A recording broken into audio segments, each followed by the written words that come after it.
में ज्वाइन किया है जनाब कौसर काजमी साहब ने, सीनियर रहनुमा मुस्लिम लीग नून के, और जनाब अहमद अवैस साहब ने पाकिस्तान तहरीक इंसाफ के सीनियर रहनुमा। कौसर काजमी साहब से मैं स्टार्ट करना चाहूंगा, रीजन के भी रिसेंटली अरीमीन गंडापुर साहब का दौरा है लाहौर अपनी कैबिनेट के साथ, मेंबर्स नेशनल असेंबली और सेनेटर्स के साथ, और किसी किस्म की ऐसा रेजिस्टेंस देखने में नहीं आई।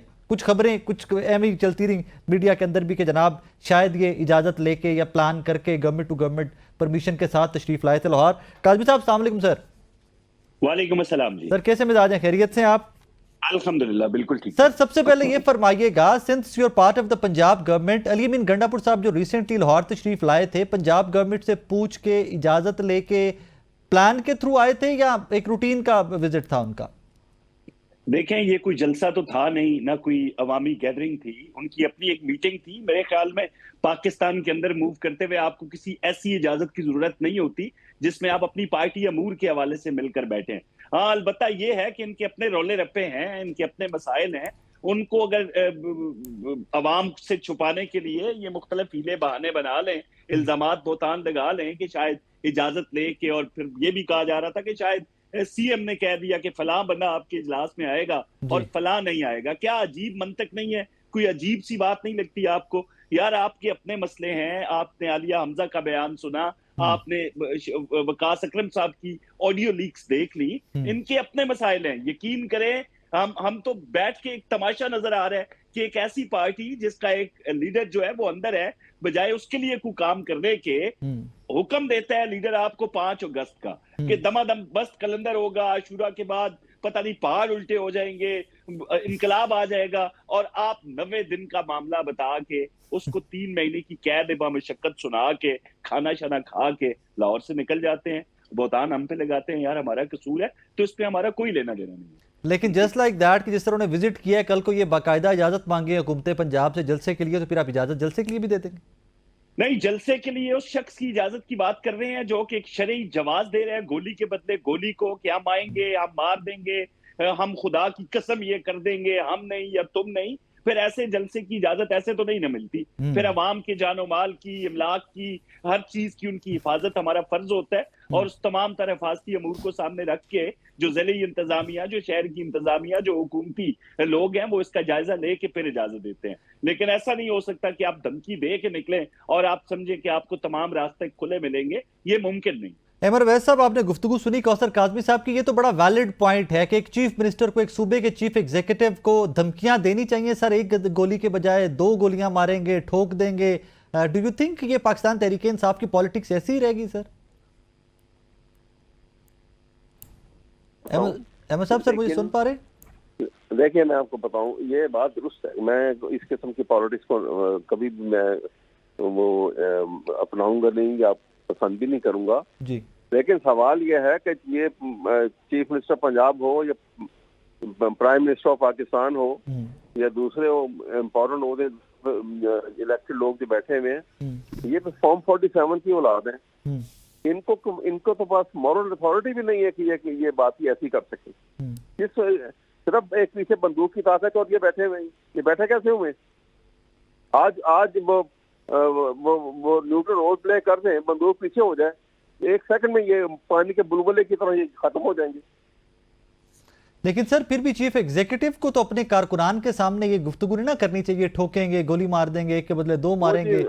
गलत है, मैं तो कह रहा हूँ गलत है। लेकिन वो सवाल ये है कि वो जिस किस्म के हालात क्रिएट हुए हैं, उसी किस्म के बीच में से ये लोग भी उभर के जो सामने आएंगे, उनके तुर्की जवाब तो ऐसे ही लोग देंगे ना। एक शरीफ आदमी तो इनका जवाब नहीं दे सकता। उसको तो उठा के कान से पकड़ के जाके जेल में बंद कर देंगे और उसके साथ वो सलूक करेंगे कि उसका खानदान तोबा कर उठेगा। सर देखिए, आप जैसे लोग भी तो है ना, आप जैसे लोग भी तो हैं कि जो आज भी आइन कानून की बात करते हैं, जो कहते हैं कि this attitude is not right. कौन करता है? सर आप कर रहे हैं ना। मैं बताऊं, आइन और कानून तो इस यहाँ से ऐसे लगता है कि लपेट के खत्म कर दिया गया। एक अब तो लॉ ऑफ अथॉरिटी है। अब तो बंदूक की गोली के ऊपर आप कानून का इस्तेमाल करते हैं। ये इस तरह मुल्क का निजाम चला है कभी आज तक? ठीक है, ताकत के ये एक खौफ के ऊपर ये क्रिएट कर रहे हैं। ये खौफ देर का है, और तो ये खौफ खत्म होगा तो उसके बाद इतनी नफरत बढ़ेगी तो इसका नुकसान होगा मुल्क का बहुत तक। सर ये फरमाइएगा कि इमरान खान साहब ने तो आशूरा के बाद एहतजाज का कहा था और राइट आफ्टर आशूरा के बाद कह दिया था, लेकिन अली अमीन गंडापुर साहब ने जो 90 डेज दिए हैं कि या हम सियासत छोड़ देंगे या इमरान खान साहब बाहर आ जाएंगे, काज़मी साहब तो कह रहे हैं जी वो कैद बामुशक्कत 90 डेज की सुना दी अली अमीन गंडापुर साहब ने। सर ये आपकी पार्टी का डिसीजन था कि 90 डेज के बाद एहतजाज या 90 डेज फर्दर हम वेट करेंगे उसके बाद डिसाइड करेंगे व्हाट टू डू? नहीं, पार्टी का तो गालिबन उन्होंने एहतजाज 5 अगस्त से एहतजाज का रखा हुआ है। अब लेकिन अब ये किस बुनियाद से कैसे फैसला किया, मैं थोड़ा सा वो हमारी लॉयर्स कन्वेंशन था परसों, मैं तो वहाँ गया हुआ था, तो इसलिए मुझे ये इतनी डिटेल इसकी मालूम नहीं है, इसलिए मैं कोई हतमी राय अपनी दे नहीं सकता इसके ऊपर। लेकिन सवाल ये है कि एहतजाज का ये प्रोसेस जो है वो तो चलता ही रहेगा। देखिए आज बताएंगे, फिर कल दोबारा होगा, फिर दोबारा अनाउंस होगी, ये सिलसिला तो नहीं खत्म होगा, क्योंकि ये एक जो काम गलत हुआ है वो गलत है।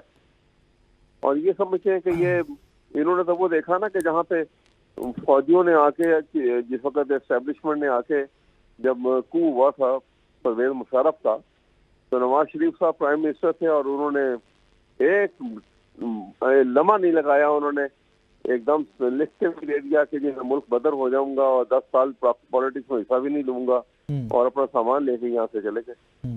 ये समझते हैं कि इमरान खान भी ऐसा ही स्पाइनलेस लीडर होगा, तो वो नहीं निकला ऐसा लीडर।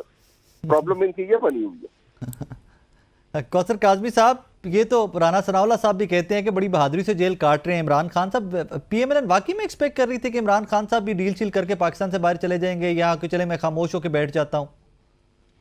देखिए, जहां तक जेल काटने की बात है, राना सनाउल्लाह साहब को अगर सियाक और सबाक के साथ उनका बयान पेश किया जाए, जब उनसे सवाल हुआ जो उनकी बुरी आदतें थी खान साहब के हवाले से कहा गया, उन्होंने कहा जी बिल्कुल उसका भी होता लगता है कि इलाज हो गया या कभी उनमें ये आदत थी ही नहीं ना। तो ये जो जहां तक बात है जेल काटने की, देखें एक कैद हुई ना अदालती जो है वो कैद का सामना करके, एक मुसद्दका चोरी का केस है 190 मिलियन पाउंड्स, उसमें वो अंदर है, तो जेल तो उनको काटनी पड़ेगी। बाकी जहां तक ये बातें थी कि उनको कुछ डील ऑफर हो रही है या मुज़ाकरात की बातें हो रही हैं, जहाज खराब है, वो मान नहीं रहे, उनको बिठाने की कोशिश की जा रही है, वो उस वक्त झूठी साबित हुई जब पूरी पार्टी से उनका एतमाद उठा और बिल आखिर उनके बच्चों की बात होना शुरू हो गई कि वो कासिम और सलमान पाकिस्तान आएंगे और अपने वालिद के लिए कोशिश करेंगे। इसका मतलब क्या हुआ? इसका मतलब यह है कि इमरान खान को अपनी पूरी पार्टी पे एतमाद नहीं है, और उसका अमली मुजाहरा आपने लाहौर में देख लिया। उससे पहले केपी हाउस इस्लामाबाद के अंदर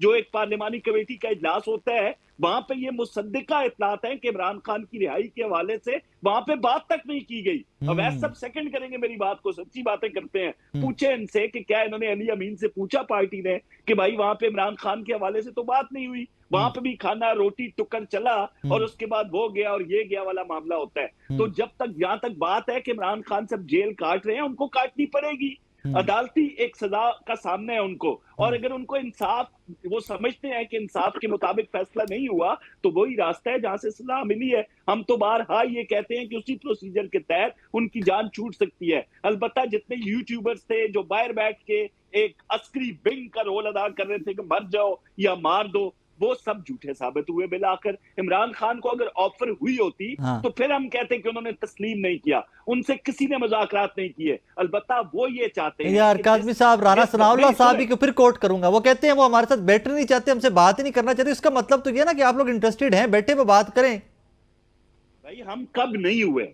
हमारे तो जब वजीर आजम साहब हमेशा चल के, इनके जो लीडर हैं ऑपोजिशन के, वो बैठे होते हैं उनकी कुर्सियों पे जाके उनसे मुसाफा करते हैं, तो ये तो हमारी तरजीहात, हमारी आदात, हमारी अखलाकियात, हर चीज की निशानदेही करते हैं। होता क्या है, वहां से बयान आता है भाई अंदर से कि हमने बात उनसे करनी है जिनके पास इख्तियार है, ये तो अर्दली हैं, मुख्तलिफ अलकबात से हुकूमत को नवाजा जाता है। फिर जिनसे ये बात करना चाहते हैं उनको आगे आके ये बताना पड़ता है कि भाई हम सियासी जमातों से बात नहीं करेंगे। वो बार बार इनको कह रहे हैं कि हम आपसे बात नहीं करना चाहते, ये मुड़ मुड़ के उनको खत लिखते हैं। बस ये किस्मत की बात है ना कि वो आपसे बात करना चाहते थे जनरल बाजवा, जनरल फैज, लेकिन ये इनसे बात नहीं करना चाहते। ये तो किस्मत की बात है ना। फिर जनरल फैज ने हमसे बात नहीं की, बल्कि हम पे चीजें थोपी, हम पे चीजें मुसल्लत की। आपको किसने कह दिया भाई? ख्वाजा आसिफ ने कहा, ख्वाजा आसिफ ने कहा, मुझे ख्वाजा आसिफ ने कहा।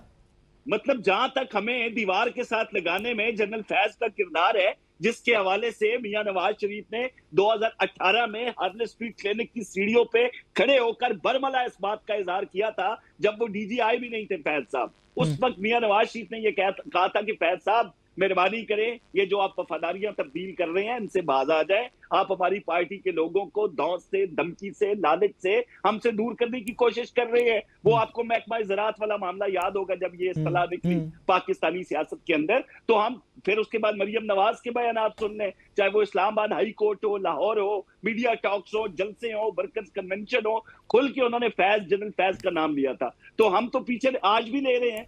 लेकिन वो ख्वाजा आसिफ वाली स्टेटमेंट की बात भी कर लेना, जो जनरल फैज साहब वाली मुलाकात और वो जनरल बाजवा के ससुर वाली मुलाकात, वो भी तो कोट कर लें। देखिए ससुर वाली मुलाकातें, अब मैं क्योंकि उनका आईनी शाहिद नहीं हूँ, ये आप ख्वाजा साहब से पूछे तो वो बेहतर जवाब देंगे। हाईकोर्ट के तो आप आईनी शाहिद थे ना जैसे।